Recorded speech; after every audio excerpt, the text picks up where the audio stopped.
পরীক্ষার সময় অন্য কাউকে নিজের খাতা দেখানো যাবে। আমি অনেক সাবধানতা অবলম্বন করার পরও কোনো ছেলে মানুষ এমনভাবে চলাচল করে গায়ে ধাক্কা লেগে যায়, এতে কি আমার গুনাহ হবে?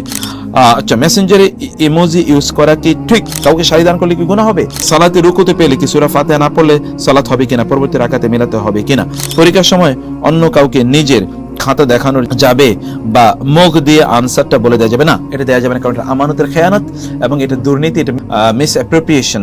অর্থাৎ এইটি হচ্ছে আমরা যেটাকে বলছি যে পরীক্ষার হলে দুর্নীতি করা অথবা অপরাধ করা। তো এই যে আপনি পরীক্ষার হলে যে এই কাজটা করছেন, অন্যকে আপনি অন্যায়ভাবে সহযোগিতা করছেন, এটা আপনি এমনি পরীক্ষার হলে যে নীতিমালা আছে নীতিমালা লঙ্ঘন করছেন, ওস্তাদদের সাথে যে চুক্তি আছে চুক্তি আপনি লঙ্ঘন করছেন, কারণ আপনি যখন খাতা নিচ্ছেন তখন এখানে লেখাই আছে আপনি এটা করবেন না, ওইটা করতে পারবেন না, ইত্যকারগুলো আপনি লঙ্ঘন করছেন। আর তৃতীয়ত যে কাজটি তো আপনি চৌর্যবৃত্তি করছেন, এটা আপনার নিষিদ্ধ। আপনি যদি এটা অমান্য করেন তাহলে আপনি এক্সপেল হয়ে যাওয়ার সম্ভাবনা আছে, তাহলে আপনি চুরি করে কাজটি করছেন, আপনি অন্যায়ভাবে কাজটি করছেন। সকল দিক থেকে এটি একটি নিষিদ্ধ কাজ, সেই জন্য এটি করা কারোর জন্য জায়েজ নেই। আমি অনেক সাবধানতা অবলম্বন করার পরও কোনো ছেলে মানুষ এমনভাবে চলাচল করে গায়ে ধাক্কা লেগে যায়, এতে কি আমার গুনাহ হবে? যে প্রিয় বোন, আপনার গুনাহ হবে যদি অপ্রয়োজনে আপনি ঘর থেকে বের হয়ে এরকম কোনো ধাক্কাধাক্কির শিকার আপনি হন, তাহলে এটা আপনার দায়িত্ব, কারণ আপনি কেন ঘর থেকে বের হন? আপনার তো ঘর থেকে বের হওয়ার কথা ছিল না। রাসূল বলেছেন ফিতনা থেকে বাঁচতে হলে তোমাকে ঘরে বেশি বেশি থাকতে হবে, তুমি মুক্তি পেতে হলে তোমাকে ঘরে বেশি বেশি থাকতে হবে। তো সেটা তো আপনি করেননি, সেই জন্যে আপনি, এটি হলো প্রথম কথা। দ্বিতীয়ত, যদি আপনি একান্ত বাধ্য হন এবং সেই ক্ষেত্রে আপনি বাধ্য হলে আপনাকে চুজ করতে হবে রাইটফুলি আপনার রাস্তা, যেখান দিয়ে আপনি যাচ্ছেন, যে দিক দিয়ে আপনি চলছেন, এটি যেন কোনো অবস্থায় আপনার জন্যে যেন এটি আপনার পর্দা, আপনার ইজ্জত আবরুকে চ্যালেঞ্জ করে এমন কোনো অবস্থা না হয়। আপনার সকল প্রিকশন নিলেন এবং আপনি প্রয়োজনে বের হন, এরপরে যদি কোনো ধাক্কা লেগে যায় তাহলে আল্লাহ সুবহানাহু ওয়া তাআলা আপনাকে ক্ষমা করে দেবেন, কারণ ফামানিত্তুররা গায়রা বাগিন ওয়ালা আদিন ফালা ইসমা আলাইহি। রাসূল বলেছেন কেউ যদি বাধ্য হয় তাহলে আল্লাহ সুবহানাহু ওয়া তাআলা তাকে গুনাহে ইমপ্লিকেট করবেন না। আচ্ছা, মেসেঞ্জারে ইমোজি ইউজ করা কি ঠিক?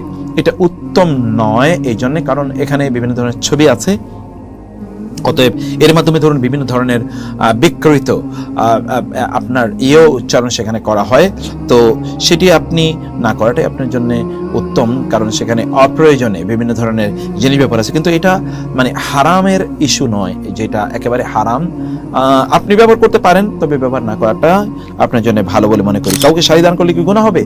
কাউকে শাড়ি দান করলে গুনাহ হবে কি হবে না তার আগে নীতিমালা জানতে হবে। যে শাড়ি আপনি দিচ্ছেন সেই শাড়ির মাধ্যমে কি তার ইজ্জত অথবা তার যে পর্দা অতটুকু লঙ্ঘন হচ্ছে কিনা, যতটুকু তার পর্দা করা দরকার এতটুকু এই শাড়ির মাধ্যমে রক্ষা হচ্ছে কিনা। যদি রক্ষা না হয়, লঙ্ঘিত হয়, তাহলে তো আপনার গুনাহ হবেই, কারণ আপনি এটা কেন দিলেন?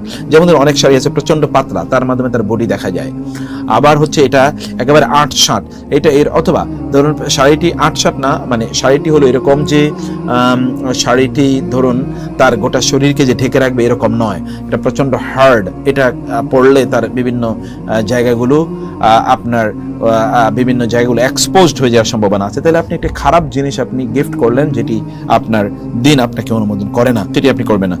আচ্ছা, সালাতে রুকুতে পেলে কি সূরা ফাতিহা না পড়লে সালাত হবে কিনা, পরবর্তী রাকাতে মেলাতে হবে কিনা? দেখুন, আপনি যদি সূরা ফাতিহা না পান তাহলে সালাত হবে কিনা, এই ব্যাপারে উলামায়ে কেরামে দুটো মত আছে। সবচেয়ে নির্ভরযোগ্য এবং শক্তিশালী মতটি হচ্ছে যে তিনি যদি কাউকে রুকুতে পেয়ে যান, ইমামকে রুকুতে পেয়ে যান, তাহলে তার রাকাত পাওয়া হয়ে যাবে, রুকুতে পাওয়া গেলে রাকাত পাওয়া হয়ে যাবে।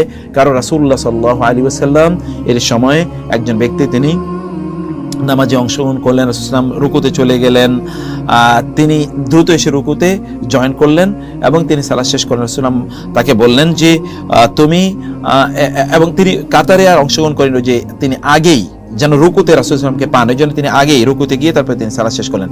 রাসূলুল্লাহ কিন্তু তাকে বলেননি যে তুমি তোমার সালাত ফিরে পড়ো, অথবা তুমি রুকু যেহেতু পেয়েছো অথবা ওই রাকাত তুমি পাওনি, ওই রাকাত তোমাকে আলাদা পড়তে হবে, এরকম কোনো কিছু বলেননি, বরং তিনি বললেন এইটা তুমি আর করো না এভাবে, অর্থাৎ এই যে মধ্যখানে তুমি দাঁড়িয়ে যাবে, কাতারকে মিলাবে না, এরকম কাজটি তুমি আর করবে না। এগুলো থেকে আমরা বুঝতে পারি যে ব্যক্তি যদি তিনি যদি সূরাতুল ফাতিহা নাও পান তাহলে তার সালাত হয়ে যাবে ইনশাআল্লাহ।